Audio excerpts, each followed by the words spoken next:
You're about to enter into a new world of knowledge, curiosities, and high strangeness.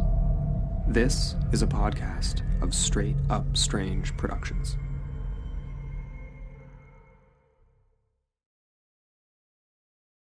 Tonight, the rabbit hole goes deep. The tinfoil hat is shiny as I finish my discussion on Rendlesham, England and the Rendlesham Forest Incident. This is part 2. All that and more on Small Town Secrets.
Every town has a secret. What is yours?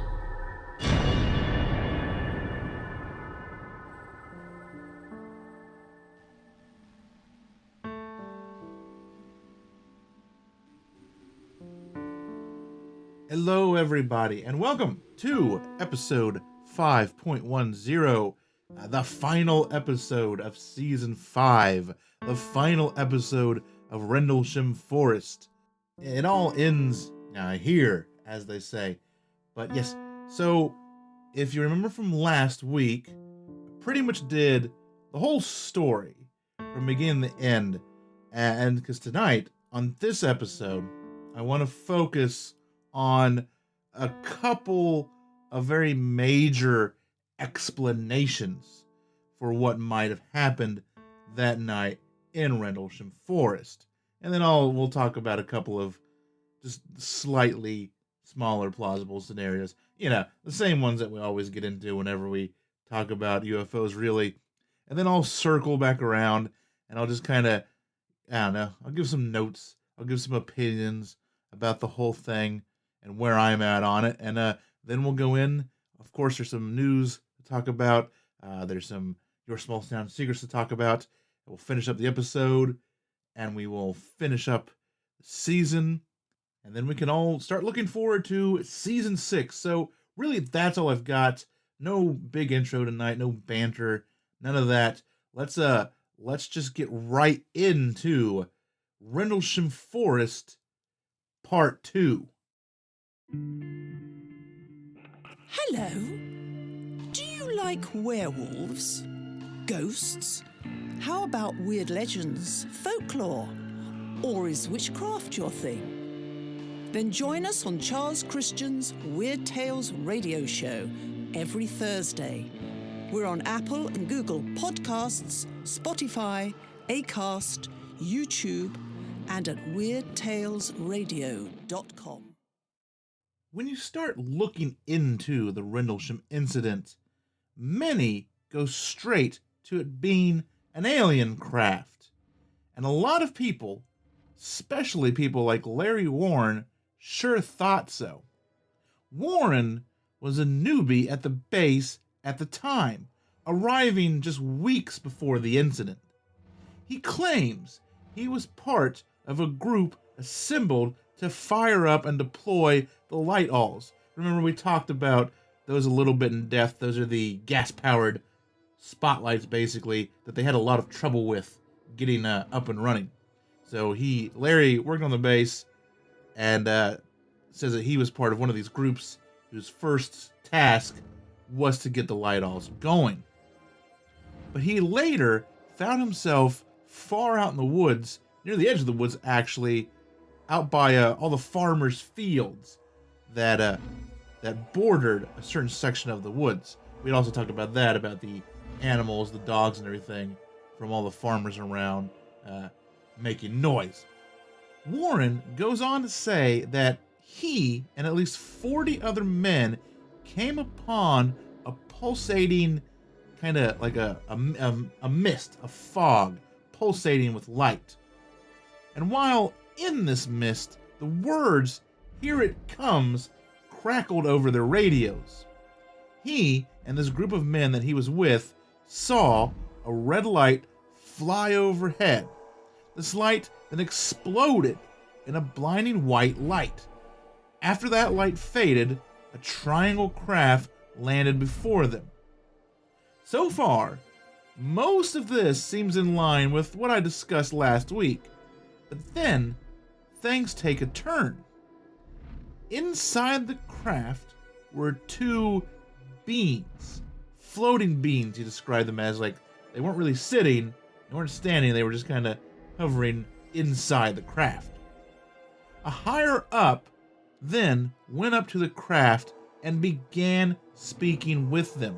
So he doesn't know who, but one of the much higher ranked people at the base went up and started having a conversation. Warren couldn't remember the conversation word for word, or really at all for that matter, but he seemed to get the impression that the craft had been damaged and had stopped for repairs somehow. It is quite the story, a story that must be noted has changed many times over the years. There's also another problem. No one can vouch for Larry Warren, nor can he seem to come up with any names of any of the men that were with him that night. He seems to be the only witness, quote unquote, that can't do that. If you really think about it, I wanted to kick off with this one because this really is the big, like, I saw aliens witness to the story. But I don't know about him, and a lot of people don't either. For the straight matter of the fact that he can't corroborate his story with anyone else around him. Think about it. Everybody else that we've talked about, Peniston, Burroughs, Holt, everybody can point a finger to like 2, 3, 4 other people that they were with that night, name them by name and go, I was with that guy, we did this, we were all with that guy, we all did that, everything. Warren can't do any of that. He can't even remember the name of the higher up that allegedly walked up to this craft, tapped on the window, and then talked to these guys. So make of it what you will. I mean, there's not a whole lot on Larry Warren. That's about the long and short of it. But I really wanted to kick off with just the good old, not only is it UFO, but it is an alien craft that landed, and it had aliens in it. But aliens and UFOs, they are only one explanation. Jim Peniston has another one. As I mentioned last episode, I purposely left out a big chunk of the story because the story turns into a completely different explanation. But now it's time. It's time to talk about the Rendlesham Code. If you recall, Peniston actually touched the craft, and when he did, he was assailed by bright white light. The light just didn't daze and confuse Peniston for a few seconds. It implanted something into his head.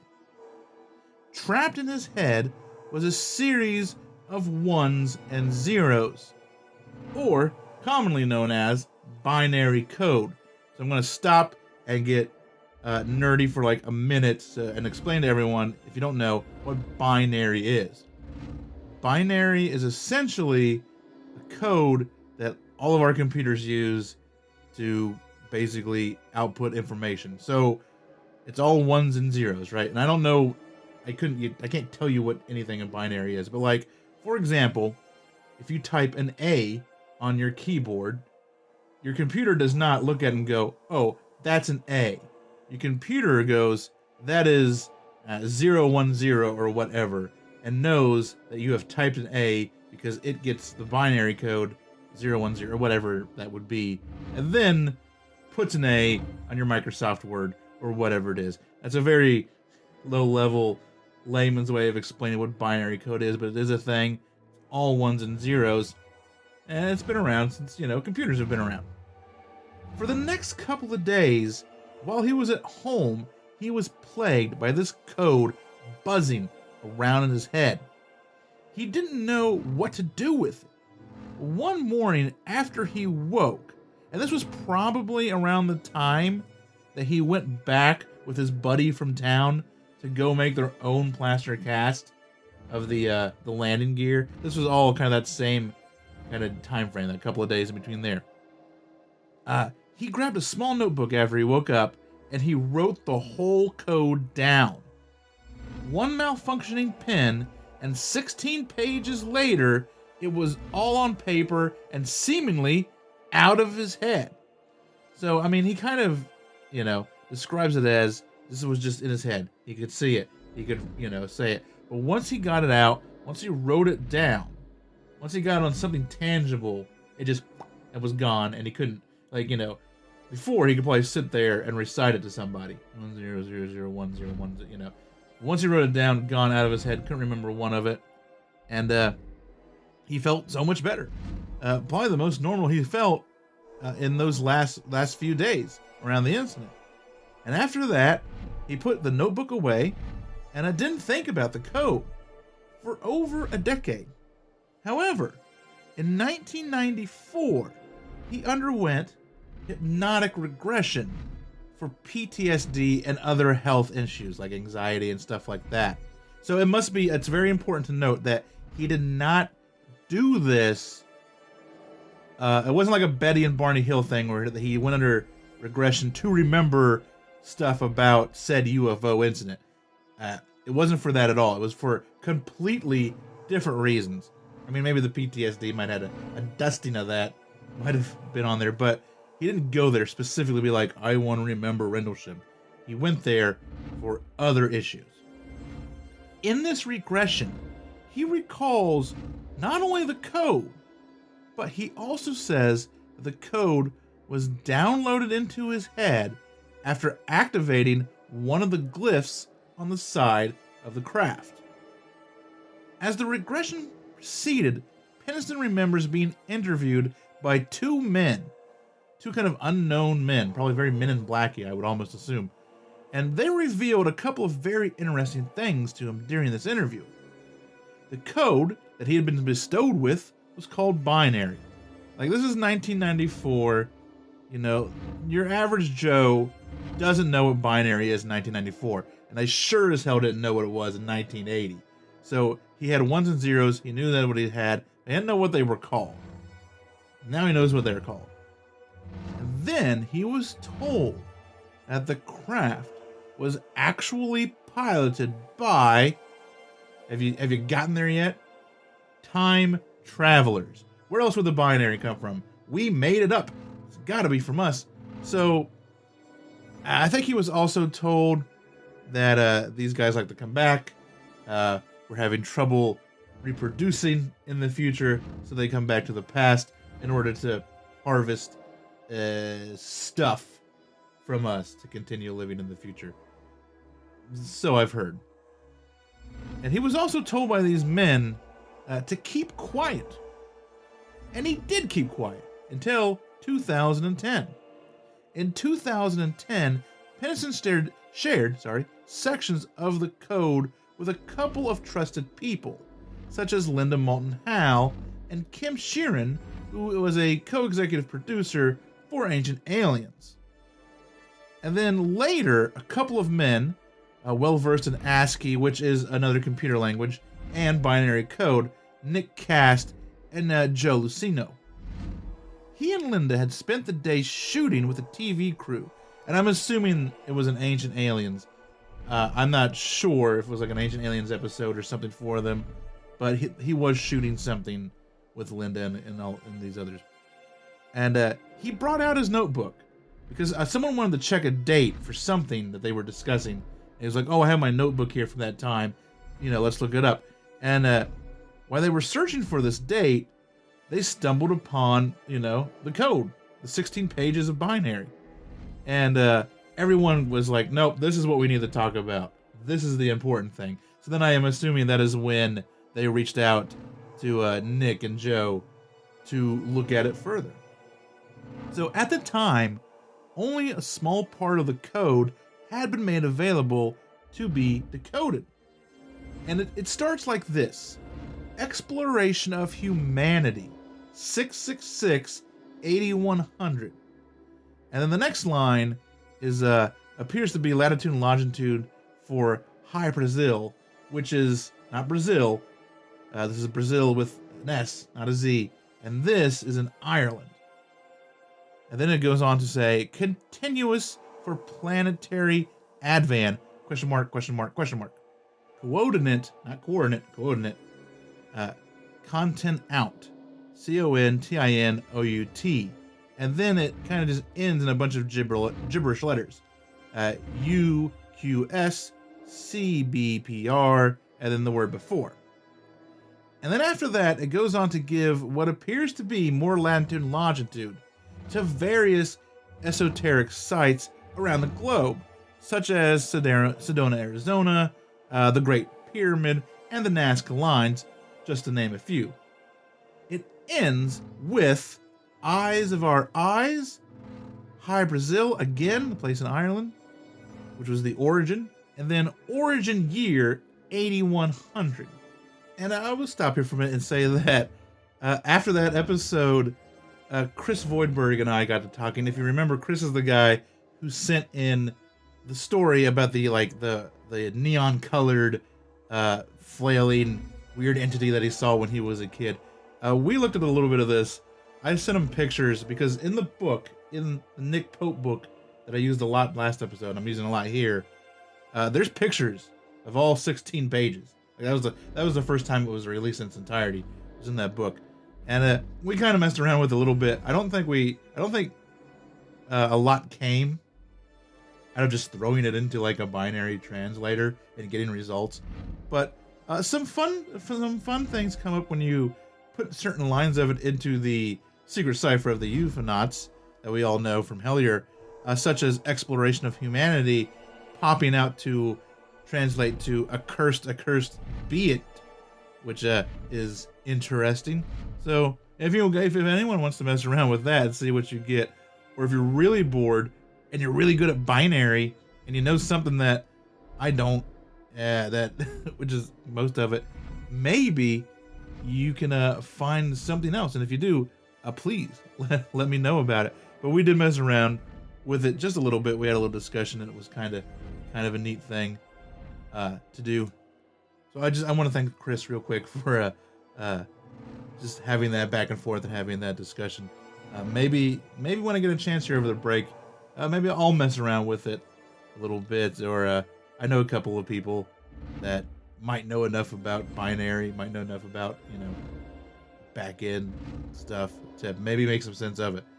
It is also interesting to note that in recent years, Pennison's medical records seem to have become classified. He found this out in 2012 after some heart problems. So he had to get like a pacemaker or something, and the hospital was like, well, we need medical records. And so he went, to whatever, the VA or whatever, and said, hey, I need my medical records. And they were like, So I guess that took a little bit of doing for him to get that. So what could be the cause of this? Is it what he experienced that night in the woods? Or is it because of the hypnotic regression sessions that he had back in 94? Did they maybe reveal a bit too much, and now they have become classified material? But UFOs, aliens, time travel, all of them seem to have their own merits. But is there like a much more down-to-earth explanation of what happened that night in Rendlesham Forest. There is, actually, and we're going to talk about it right now.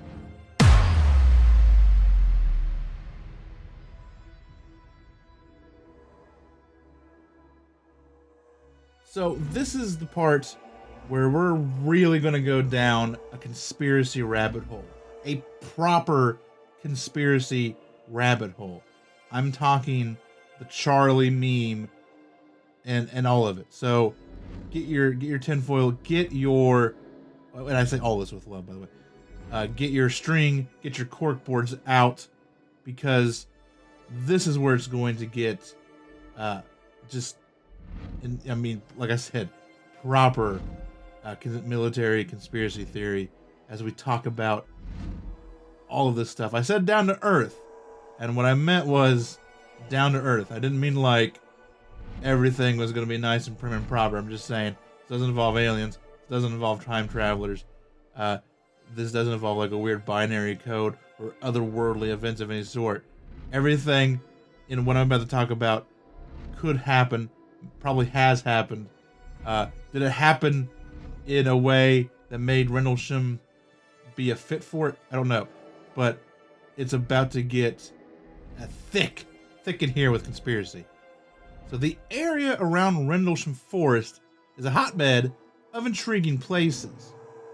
The forest itself has tales of ghosts, big cats, and other cryptids, such as its own, the Shug Monkey. So let's talk about a couple of these places. There's Baldsley Manor, a mansion turned RAF radar base in 1936. This former base, which has been the site for many classified radar projects since World War II, is 10 miles from the forest. If you are a Patreon and you listen to the last Backroads episode where we talked about Shingle Street, that is the radar station that they kind of surmised was the German target. If you haven't listened to that, well then patreon.com/STScast, and you can listen to that episode. Offer Ness was home to many atomic weapons and radar classified programs over the years. It's 7 miles away. And then, how about the aforementioned Shingle Street, which I talked about, like I said, I talked about in Backroads, but I'll give everyone a quick, summary of what it is. There's a story that in the middle of World War II, the Germans attempted to infiltrate Britain via Shingle Street, the beach on the little town of Shingle Street, and it did not go well for them. Defenses were made, which involved piping fuel through some pipes and setting the sea on fire, and then essentially burning a bunch of German invaders alive. And there's a lot of, did this happen? Was this just like a morale boosting story? We have people that said it happened. We don't really have any full evidence of it. Anyway, whole Backroads episode done on it over at the Patreon. But Shingle Street, it's 8 miles away from Rendlesham Forest. And that's just a couple. This is basically where Britain does all of their weird military experiments and research and stuff, is all around this area. And then there is Porton Down, a 7,000-acre secure facility in Salisbury. It is home to many projects related to biological weapons, psychological warfare, and the like. It is located much further away, some 3 hours or 187 miles away, but it will become very important towards what I'm about to get into. This explanation of what may have happened in Rendlesham starts with ball lightning. Ball lightning is a phenomena in which charged balls of plasma seem to appear after thunderstorms. I think I've mentioned this on the show before. I have seen ball lightning one time after watching a fireworks show on the 4th of July. It started to rain. It was over almost. It was over. There were no fireworks being shot. And then on the way home, I remember seeing a weird little ball of light floating through what I feel is a cornfield, or possibly a field of wheat at the time. So I've seen ball lightning, I think. But ball lightning is basically just charged plasma, and it shows up a lot during or after thunderstorms. And it hangs around for a little while and floats around. And even though we can recreate it in a lab, for the most part, we're not entirely sure what causes it or exactly what it is. Two men who were assigned to Edgewood Arsenal in Maryland, and that is a place that I will probably come back and maybe do an episode on. Maybe, if it works. But that is a strange place all in itself. But these two guys, they worked at Edgewood Arsenal. They were assigned there. Their names were C.E. Wilson and W.B. Little. And they wrote a 92-page paper entitled Survey of a Kugelblitz, which is German for ball lightning. Theories of electromagnetic incendiaries. In short, this paper presented ideas on how to create ball lightning, weaponize it, and even control it with lasers. This would account for the balls of light that Charles Halt and the others saw, the explosions that those balls of light made, and could this pencil-thin beam of light, if you remember that Halt saw just before the light explosion, could that have been a laser guiding said ball of light? Ball lightning tech was not the only thing to come out of Edgewood. Operation Delirium was a project to develop a cloud of psychochemicals, such as LSD, PCP, and other powerful psychoactive agents that would pretty much break the minds of any troops affected by it. So, you may have heard about this. This was done a lot.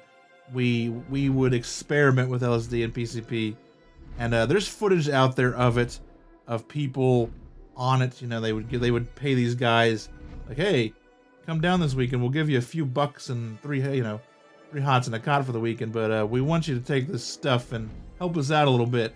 And then they would be given LSD or whatever. You know, some guys would, be weird and very happy and off the wall doing whatever. Some guys could barely move. They'd be all wonky, like they were, super drunk. And some guys just broke down and cried up in a tree, like really weird and kind of devastating stuff sometimes. But but it happened, and we did it. The British did it. Everybody did it.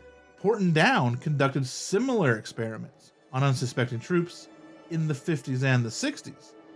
So is it possible that the troops stationed at Bentwaters were exposed to psychoactive drugs via aerosol, and they hallucinated some elements of what they saw that night? Like, it would fit. Here's the thing, though. All those guys saw the same thing. So, could these chemicals be engineered to produce a shared hallucination? Or, I don't know, maybe when one guy starts hallucinating and he feeds out an idea, does everyone else's hallucinations can they piggyback on that first one and then just fall suit? I guess that's what a shared hallucination is. But that's the only kind of thing I have with that. But think about it. Think about last episode when I said that Peniston and Burroughs felt like they were walking through water when they got so close to that craft, that it was hard for them to walk. It was hard for them to kind of get through that thick atmosphere. Could have been that there was no thick atmosphere and they were just tripping on LSD and or PCP. It's certainly possible. I'll give it that. It was discovered that at the end of 1980, a team was dispatched from Porton Down in full hazmat gear. And many believe that this was to help determine what happened those two nights. But it seems that this team had been dispatched before the incident happened. So does this team get dispatched, and they go out into the forest, and they set it all up, the drug cloud, the light show, even as far as to break some branches and make some fake landing impressions. It's not as far-fetched as it sounds. Keep in mind, the day before the incident was Christmas. The streets and towns would have been very quiet, with next to nothing being open and many people spending time indoors with their families. This would have made it much easier to sneak around undetected. And I want to pause here and say that my primary source for all of this is a book by Nick Redfern called The Rendlesham Forest Conspiracy. So everything that I'm getting into in this big explanation is that book. There's a link to it in the show notes. You can go grab it if you want. But a lot of the information that he got that prompted him to eventually write this book, he got from another author named Georgina Bruni. And she was the one that really found out, I think, a lot of the Portendown stuff. She was the one that found out about them going out, the day before and in hazmat suits and setting all this up. And she found out a lot of the other stuff about just other people in hazmat suits. And maybe this wasn't the only place they tried this at. Yeah, maybe this was the only place they succeeded, though. So a lot of this comes from her work, and then sadly she passed away. And I think eventually Nick wrote this book kind of in an answer to finish what she started, as well as some other factors that came into his life. It was like, I need to write a book about this. So that is where all this is coming from. And I just wanted to take a second and acknowledge that source. This is a big one. The whole thing is based off this book, and that's where all this is coming from. Also, it's Nick Redfern who kind of pointed out this is how Christmas is in Britain.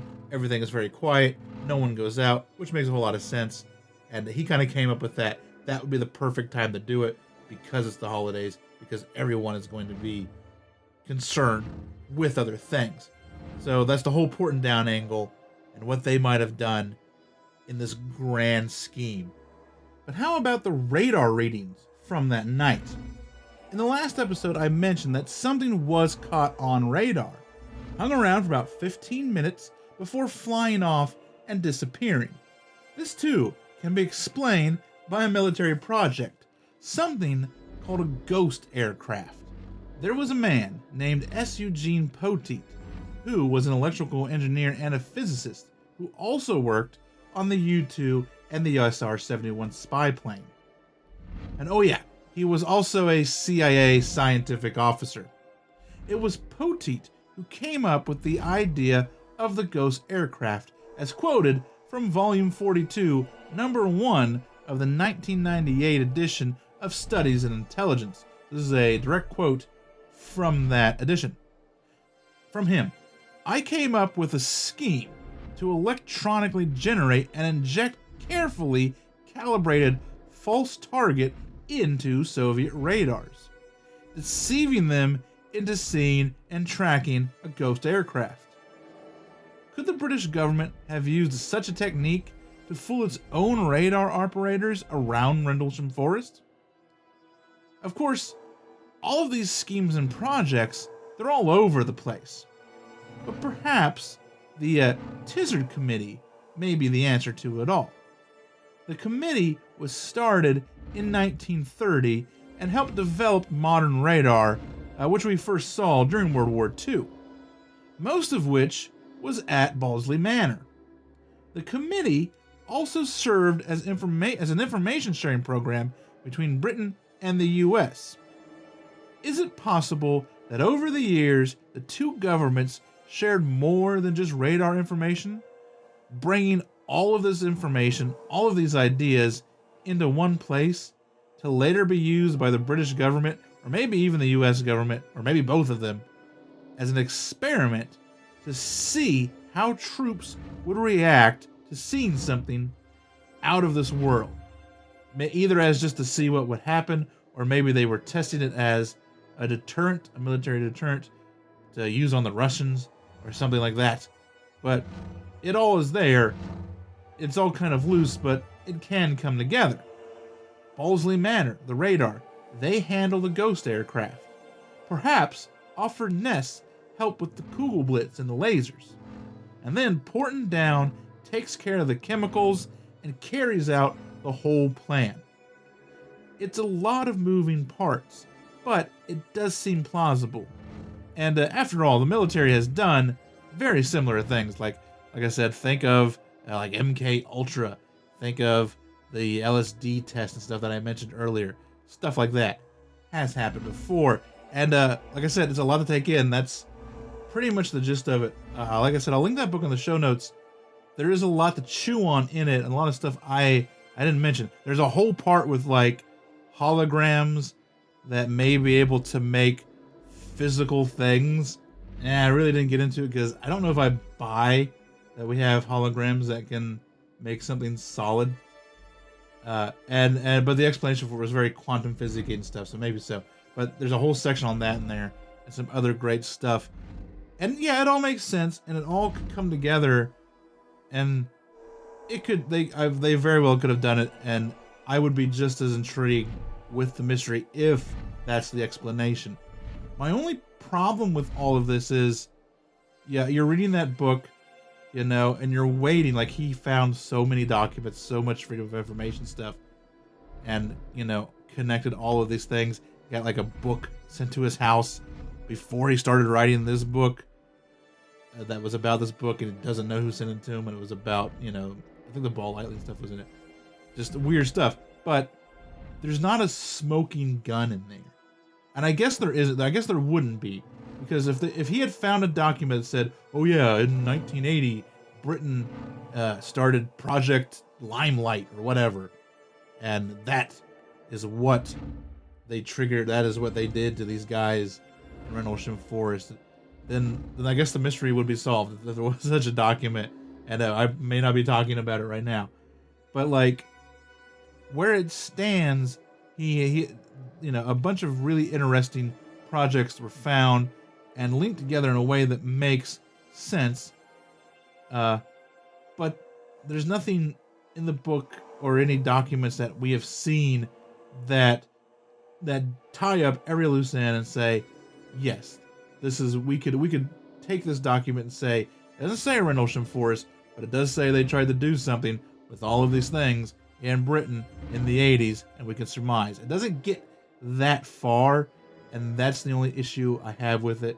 So it's not really anyone's fault. I just don't think that the documents have been released that will, and maybe they will one day, that say that this is the true explanation for what happened at Rendlesham Forest. But hey, it's down to earth, like I said. It's grounded in things that people were researching and people had tried.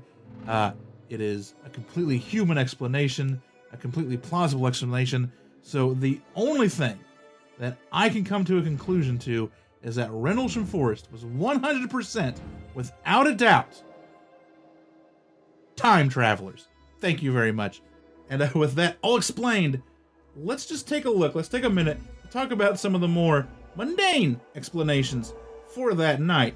And of course, there's always a famous skeptical story to all of these, and this one is no different. The most famous of the skeptical stories of these other explanations is that simply the men were seeing the light from the nearby Orfordness Lighthouse. Orfordness, which I just talked about a little bit ago. And we also talk about that in the Backwards episode. I think the lighthouse is mentioned as being one of, the battle, this quote-unquote battle that may or may not have happened, took place between the lighthouse and another point. So yeah, just light from a lighthouse. But keep in mind, this doesn't explain any of the other things that happened that night.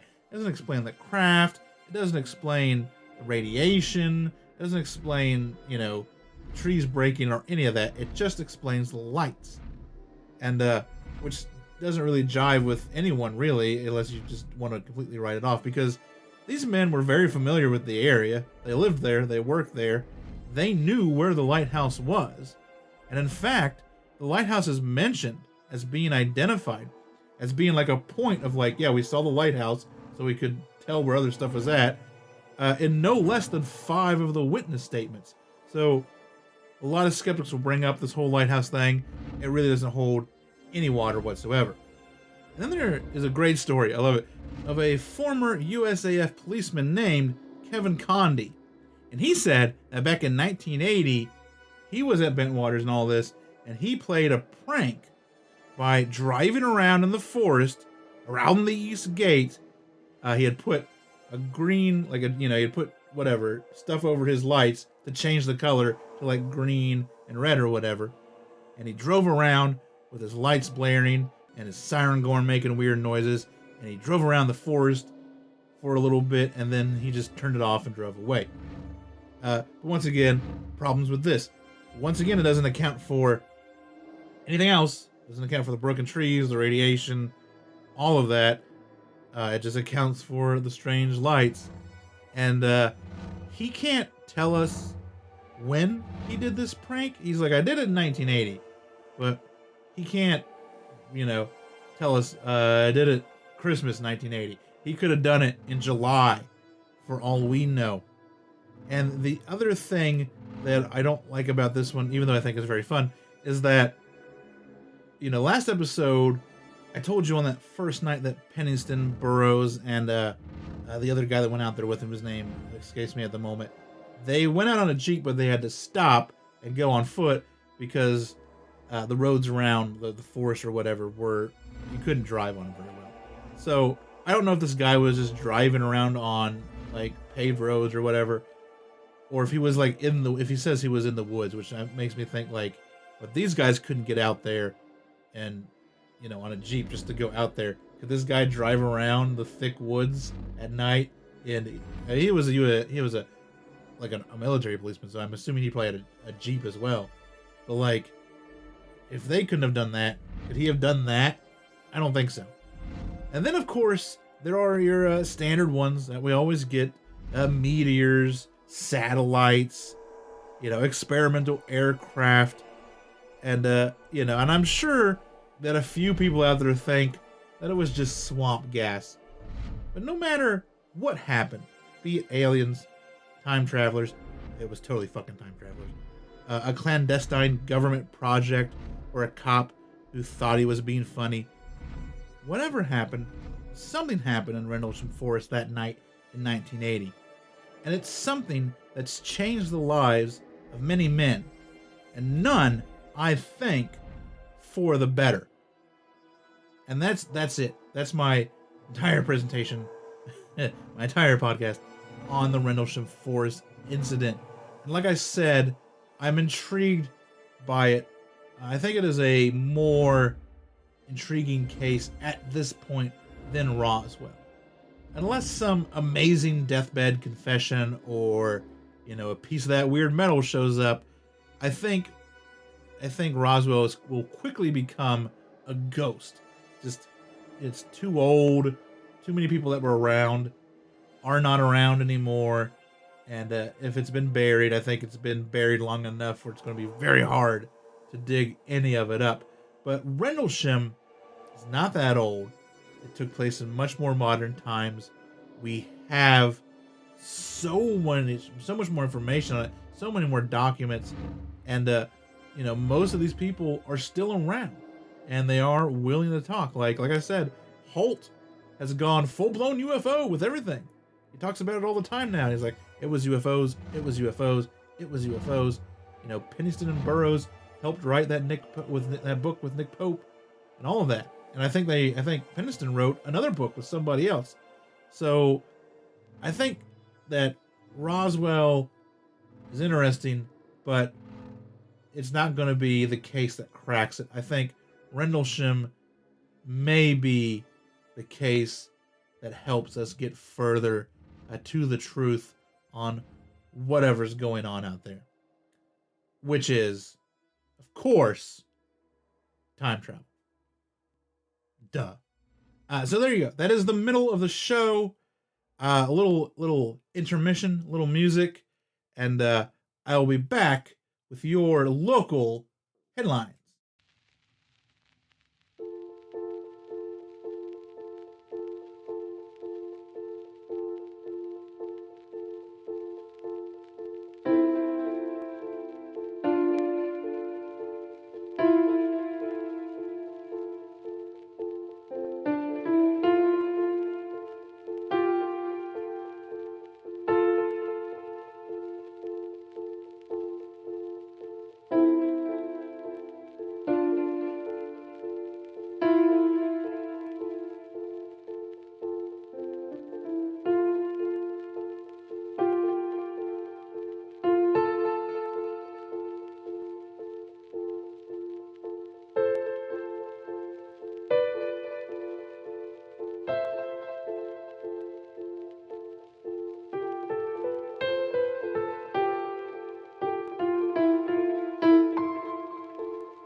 And the first story I have tonight is a goblin story.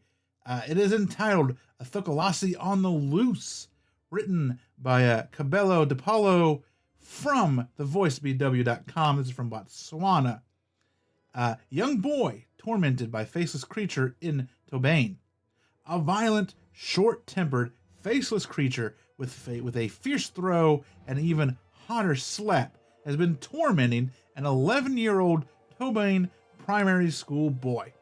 The child was temporarily taken out of school and briefly relocated to Mamendir as his parents sought refuge from the supernatural being which has made a habit of slapping and choking him, throwing stones at passing cars, breaking windows, and even slapping the pastor reportedly sent to exorcise it, causing the man of God to flee, are just some of the things the faceless terror has been accused of. News of the Thukalasi, which is the name that they're using for this goblin, in the village of Tobane, nestled deep in the eastern part of Botswana, broke on social media late Friday. The allegations would later gain traction as more stories about a Thukalasi throwing tantrums in the village emerged. In an interview with The Voice last Saturday, 2 weeks after the Thukalasi first struck the tormented boy's grandmother and guardian, Amalta Modisi insists that reports have been greatly exaggerated. However, the old woman reluctantly admits that the strange happenings have hit her home recently, literally as 4 smashed windows indicate. Her absent grandson is further proof that something is amiss. A staunch member of an African Baptist church, Modis angrily blames a certain Imam Pritcha for spreading falsehoods about her and her family. She's a daughter of a traditional doctor in the village, and I was alerted to this personal attack by concerned neighbors who shared a voice recording of her just spewing lies and making all sorts of claims, remonstrates the stooped elder. Visibly uneasy and growing increasingly agitated, the granny reveals her grandson woke in the middle of the night weeping that he was being pinched and punched. Like this past Saturday, he woke up screaming, saying something was hitting him. He was evidently in pain, but I could not see anything. I don't know why someone will go around claiming a Thukalasi attacked my son. How do they know that? I've never seen a Thukalasi in my life. Just like everyone else, I have no answers, she said, fixing this reporter with a soul-piercing glare. Standing in her well-swept yard with several chickens roaming about blissfully, unaware of the old woman's anguish, Modisi further told The Voice that the faceless intruder had a habit of throwing stones at their 2-bedroom house. The first time it happened, I was at a neighbor's house around midday when I heard a loud bang on the roof. I initially thought teenage boys hunting birds may have thrown the stone. However, the second stone landed, and together with my neighbor, we went to investigate. When a third stone hurtled through the front window, they realized something out of the ordinary was happening. This thing continued for some time, and as you can see, all of my windows are broken. But that's as far as it goes. No passerbys have been hurt, nor stones throws at passing cars. The village leadership even came here to assess the damage, and none of them were slapped by the alleged Thukalasi, she said. As you mentioned, you've been here for the past 2 days. Has anything slapped you yet? Challenged Modisi, adding her grandson was due to return the following day. In an interview with The Voice, Gasso Namstego Mohadisi, which I'm sure I probably did not pronounce correctly, of Tabone, confirmed visiting the tormented family after the matter was reported at her office. We saw the broken windows and the little boy, but as far as I can say, I don't know where the Thukalasi story comes from, maintains Mohadisi, who declined to have her picture taken. Meanwhile, a prominent religious leader in the village, Prophet Frank Mode of the Heavenly Assembly International Church, confirmed stories of mysterious creatures that are rife in the village. I once had a similar case in church where a man complained that a hairy female creature had joined him in bed every night. He said the creature was really scary and had been tormenting him for years. We prayed for him, and he was delivered, said Prophet Maud. The youthful religious leader defined a Thokolasi as a Satan or evil spirit that occupies a host body to torment the human race. I've been in the village for 7 years, and the most common complaints of people who have come to my church are people complaining about spiritual wives and husbands, people saying they are being sexually used while they are asleep, he said. We can pray and deliver these people, but they've kept reading the Word of God and being prayed for, concluded the pastor. And yeah, really not really a quote-unquote goblin story, but that's the way it's kind of been described in other outlets. It's really, once again reminds me of the Humpty Doo poltergeist, throwing of stones, and just, the kid getting slapped and punched and all this is all very poltergeist-like. So I'm going with poltergeist on this one. And this next story is from Canada, out in Nova Scotia and Halifax, from cbc.ca. And I just wanted to do it because I love the pictures of this bewildered man in the story. The headline reads, Halifax man receives mysterious 3-headed taxidermic duck in the mail. And this is written by Emma Smith. Brent Brayton of Halifax is now in possession of a taxidermy 3-headed duckling, and he has no idea why. It arrived in the mail last week in an unassuming cardboard box that sat on his table unopened for hours because he figured it was a Pilates ball he had ordered online. It wasn't. I tore away the plastic and the packaging, and then one of the duckling's faces emerged, and I immediately sort of jumped back, he told CBC Radio's Main Street. When I gained the courage to go back to the box and dig a little bit further, I noticed it wasn't just one head, but there were 3 duckling faces staring back at me. The package is addressed to Brayton, with a return address in China, so he's certain the duck delivery wasn't a mail mix-up. They were definitely intended for me, but I certainly did not order these ducklings. I mean, no offense, it's got 3 heads, but it's still one duckling, he said. To be sure, Brayton didn't accidentally make the order on eBay after a night of drinking, something he admits has happened on occasion. He checked his bank statements. He can find no evidence that he sought out the strange item himself. The 3-headed duckling comes with a set of instructions. Instruction number 1, let your new arrival sit out in the sun or in the air for 48 hours after opening the package. I guess sort of the same way you'd want to off-gas a new mattress. That's the way I saw it anyway, Brayton chuckled. Second instruction was to, and this is something I found quite strange, it asked me to use a regular hair blow dryer to fluffy the duck's feathers. Rule 3, don't get it wet. Rule 4, don't feed it after midnight. I may have made up those last 2. Brayton wrote on Facebook about becoming a 3-headed duck father, and posted a video where he dutifully follows the instructions. He said a quick search online revealed a taxidermic duckling can cost between $80 and $200 US.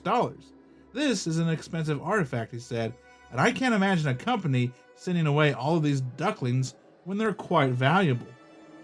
The only clue contained in the package is an email address. Brayton sent a message to the address, but didn't receive many answers. They didn't quite understand what I was asking. They wanted to know if I wanted to buy something, so I asked for more information, but they haven't gotten back with me yet. Some digging online has revealed the name on the email address matches the name of a Chinese zoologist who appears to be well known for his work preserving larger animals, like elephants and giraffes. I really hope that I do find out who sent it to me, Brayton said. I figure it's either a friend who really likes the idea of giving me a mystery, or it's an enemy who's trying to send a cursed object to me. He asked for friends to come up with a name for the duckling, a question that led to a philosophical discussion about the nature of the soul and whether a 3-headed being deserves 3 names. No, it deserves 1 name. It's one being, it just has 3 heads. One suggestion was to name it after 3 Disney cartoon ducks, Huey, Dewey, and Louie. Brayton's personal favorites are Cerberus, the 3-headed dog that guards the gates of Hades in Greek mythology, or Howard's, the Duck, a spin on the name of the Marvel Comics character. Brayton might be confused, but he's not mad that this unusual gift landed on his doorstep. I guess in these sort of COVID days, it's nice to have something whimsical happen to you once in a while. And this last one is a short and sweet UFO story from Wichita in Kansas. UFO in Wichita? ? Residents can't agree on what this unusual flying object was. This is from KAKE ABC. It's at KAKE.com, written by Eli Higgins. And there's also, I believe, a little news story you can click and watch that goes along with it. Wichita, Kansas, KAKE. Hundreds of Wichita residents were shocked Thursday, saying they saw what appeared to be a UFO. Videos like this, and they're referring to the video at the top of the article here, recorded by Wichita resident Mike Marler, quickly circled social media. So I'm driving back to work, coming home from lunch, and I noticed something in the sky, really bright, says Marler. It was surprising because we live in Wichita. We see airplanes all the time. We're near the airport, but it was definitely different. After receiving calls and messages from even more people wondering what it was, we decided to go where we would have the best vantage point and investigate. And then it says the sky. I don't know if that was the news team or what. We didn't see anything abnormal during the flight, and the air traffic control didn't indicate anything unusual. I think the sky must be like their helicopter or the plane they probably use for traffic reports or something. We didn't see anything abnormal during the flight, and the air traffic control didn't indicate anything unusual. But back on the ground, social media continued going crazy. Some people were saying it was a military jet, some saying it was a drone, but others posting videos saying it was actually an airplane towing a giant Arby's advertisement banner. NASA's Super Guppy was also thrown in Thursday, and there was a small airplane carrying Arby's banner around town for a period of time, but many people aren't convinced either of these are what they saw. The rumors that it was an Arby's advertisement plane, which, logic would point to that, but it was really fast moving, and it was really bright and vivid, and then it just disappeared, said Mahler. And that's really the end of the article. You can watch the video, I don't even think it's 2 minutes long, and they do show it. It does look like a kind of white, dare I say, tic-tac shape object, but it's very large. It certainly isn't a plane toting a banner behind it. If it is, Arby's should get their money back, because I didn't see anything that said anything about Arby's. But nice little video about a UFO in Wichita. And there you go. That has been this episode's local headlines.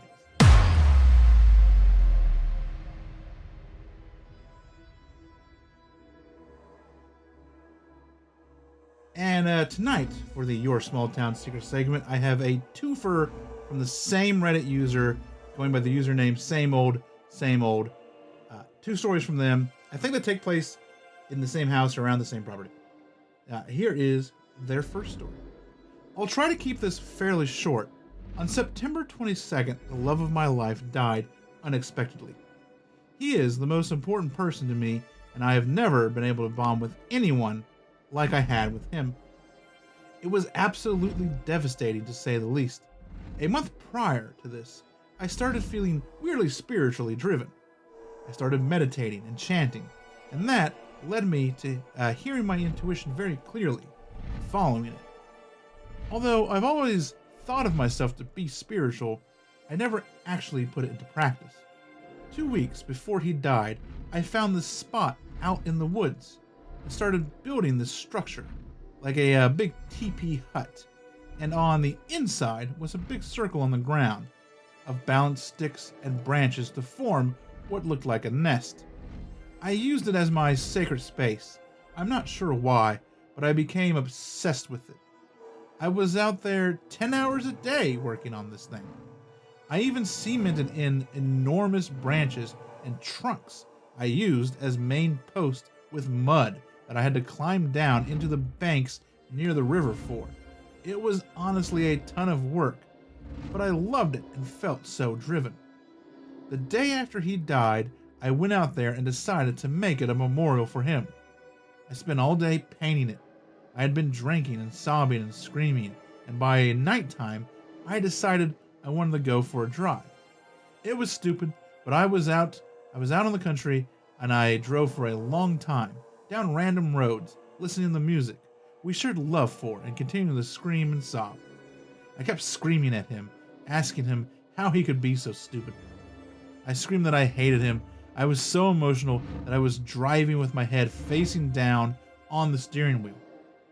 I was going 65 on these country roads.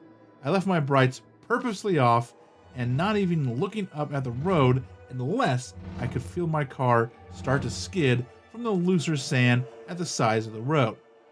I literally couldn't pick my head up. I was so distraught. I ended up pulling over because a friend had called me to see if I was all right. And obviously, he could tell I wasn't.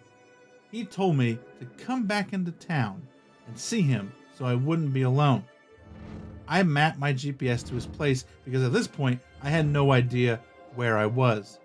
My GPS is messed up and sometimes won't load my navigation, but it said just go straight for many miles. I didn't put my seatbelt on and I started driving again, and this normal country road turns into this very narrow, obviously not often used road. Only one car could go down it, and there was very loose sand on two paths for each side of the tires with grass growing in the middle. I ended up breaking down like before and was sobbing again and screaming with my head face down on the steering wheel, driving about 60 mph. Honestly, I genuinely hoped that something bad would happen to me. I really didn't care. This part was very strange, and it's what made me lift my head up. All of a sudden, I can feel my significant other sitting right next to me. It's so strange to try and explain, but for some reason, I knew he was just sitting there. So my head shoots up, and I look over, and in my mind, I can see him and his facial expression with absolute clarity. My mouth is hanging open, and when I turn to look at them in front of me, there is an owl standing directly in the road in front of me. I have never actually seen an owl that's not up in a tree, and at first I had no idea what it was and was scared. I got closer to it, and it's not moving, so I honk my horn and I hit my brakes a little because I just can't come to a complete stop to not hit it as I'm going too fast on this sandy road. My honking does nothing to scare it off, and now I'm right in front of it. I hit my brakes more than I thought would be safe, and my car starts sliding around. Exactly right before I hit this owl, it then flies up in front of my car. I remember watching it for a brief moment and realizing that it was an owl. Its wings were so big. I don't think I've ever seen an owl fly before. That's when I looked forward and can now see that this road ends at this steep hill, and I am literally about to crash into it. It wasn't like a slope that my car would go up either, it was like a wall. I slammed down fully on my brakes and slide into it, but just barely. I sat there in shock for a second, and then I started screaming, "What the fuck?" Had the owl not been standing there, refusing to move, I may not have hit my brakes twice, slowing my car down enough, making it possible for me to stop without sliding on the sandy road right into this hill. I was shocked about this for days, and have no idea why that owl was standing out there in the open like that. It seriously looked like it was standing there just waiting for me. And that's gotta be a hard story to write, a hard story to share, not just on Reddit, but also allowed me to read it to everyone else. But I've heard about that before, this kind of, this animal that shows up at just the right time to save you from something or to put you on the correct path. And for whatever reason, I think that's probably why that owl was there. And it needed to be there, and it did its job, and you're still here because of it. And here's another one from Same Old Same Old. This one just posted, I think, yesterday, so it's very recent. This happened last week, and I can't stop thinking about it. I don't know if anyone has any insight that can be shed, but getting it out there and hearing feedback might ease my fear. Last week, I was at home watching a movie. I was reclined in my chair, which faces a window that faces another building with a small amount of grass in between. I live in a basement apartment, so the windows are at ground level. They are about 2 feet tall and 3 feet wide. I doze off and fall into deep sleep. My dog is sleeping on my lap. I'll mention that my dog barks at any animal or wind rustling leaves outside this window. No people ever walk by it, given its location, but occasionally a bird will come by. I wake up abruptly from sleep with an intense alertness. My eyes open wide quickly, like an instinctual response. I remember immediately feeling like I was being watched. Simultaneously, I look straight at the window. I am staring right at this face. Our eyes are locked on each other. I remember feeling nothing but extreme alertness and fear, but also very calm. I had this absolute knowing that had been watching me sleep for a while. It felt more curious than threatening. It was bizarre, and I felt like I couldn't move, like I was hypnotized. Anyway, we stared at each other for a solid 20 seconds or so, and I'm just lying there still, unblinking. My mind was shifting through possibilities to rationalize logically what it could be. I wanted so badly to believe it was an animal, but its face was bare of fur with human-colored skin. It was also very small. No way it could have been a human. It had to be the size of a 1-year-old child, if that by the size of its face. I couldn't see its body because it was dark outside, but my apartment was lit by my Christmas lights. It looked like it was leaned in on its arms with its face close to the window as possible. It was strange to me that my dog was not barking. He lied there, still with me. And this is when I think I might have been having sleep paralysis or something. I've had sleep paralysis very often, and this didn't feel like it. It felt more like a trance state. I felt connected to it somehow. I get the nerve to sit up and to get a closer look and mumble, "What the fuck?" Then, when it backs away, I remember my thought process being in slow motion and clear. I tell myself to listen closely to see if I can hear 4 legs or 2. It gets up and runs away. And this is when my dog starts barking. And that's when I know for sure, and I'm not imagining it. I hear it run distinctly on 2 feet. It sounded so small, and I could tell by the sound of its gait that it was very small. I sit there, confused as shit, as my dog goes crazy. I check the time. It's 4:47 a.m. Guys, I have no idea what to think. It does correlate with one thing, though. In late August, I started building a shrine temple thing out in the woods at a large nature park. It was my favorite spot to go meditate or practice my harmonica or write. It became an encompassing spiritual ritual to go out there. This whole thing was a meditation type practice, and is basically a big teepee made from a dead tree trunk and branches, with a stacked circle inside. I worked tirelessly out there, being kind of a union with nature in my mind as I built. I meditated and carried the meditation out with action. I remember one night at 1 a.m., a friend and I were sitting there. We were in the middle of a conversation when my friend's face turns into a panic/worry. I stop talking and can hear footsteps coming towards us. It was already loud and distinct, as if close to us, but we sat and listened for a long time. It kept walking closer, but never got to us. We decided to leave, and she doesn't like talking about it because of the feeling of the energy in the air as we acknowledged it. Anyway, someone totally destroyed my shrine in October, and I left it as is. It crushed me, and I would often visit the ruins heartbroken. To wrap this tangent up, the day this happened, the creature watching me sleep, was the same day I went out there and suddenly felt the strong urge to rebuild it. I cleared everything and started again, and after a few hours I came home and fell asleep, and then this all happened. So, 2 stories, one pretty much a direct sequel of the other. I had found the second one the first time and asked to use it, and then she's like, you should also grab this one, because it goes with it. And they are 2, I think, very fascinating stories. If anyone has any insight, any ideas onto what might have been going on in that second one with the creature staring through the window, all of that, write into the show.